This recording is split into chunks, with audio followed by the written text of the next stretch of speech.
కేసీఆర్ ఉన్నప్పుడు రైతు బంధు స్టార్ట్ చేశాడు. కరోనా వచ్చింది, 2 ఏళ్లు ఆదాయం తగ్గింది, ఉద్యోగస్తుల జీతాలు ఆగినాయి, ఎమ్మెల్యేల జీతాలు ఆగినాయి, కానీ రైతు బంధు ఆగలే. కేసీఆర్ ఆగింది ఎప్పుడన్నా? 11 విడతల్లో 73,000 కోట్ల రూపాయలు ఇచ్చిండు కేసీఆర్.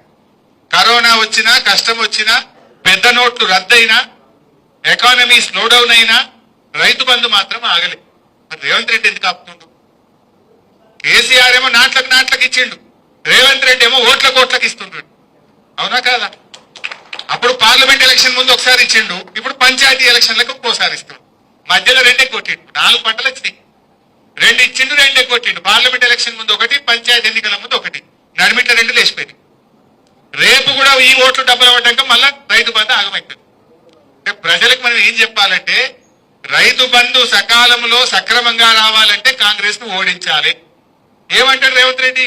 నేను మధ్యలో 2 ఎగ్గొట్టినా 15,000 ఇస్తా అని చెప్పి 12,000 ఇచ్చినా నాకు ఓట్లు వేసిన నేనే కరెక్ట్ అనడా? మరి రేవంత్ రెడ్డికి ఏం బుద్ధి చెప్పాలి? బిడ్డ, నువ్వు నడిమిట్ల 2 ఎగ్గొట్టావు కనుక నిన్ను ఓడగొడుతున్నాము, ఎరువు బస్తాలు ఇస్తలేవు కనుక కాంగ్రెస్ పార్టీని ఓడగొడుతున్నాము, అదే విధంగా రైతులకు పంటల బీమా ఇస్తా అని మోసం చేసినావు కనుక నిన్ను ఓడగొడుతున్నాము, కాళేశ్వరం మోటార్లు ఆన్ చేసి మా మల్లన్న సాగర్ కొండపోచమ్మకు నీళ్లు తెస్తలేవు కనుక నిన్ను ఓడగొడుతున్నాము,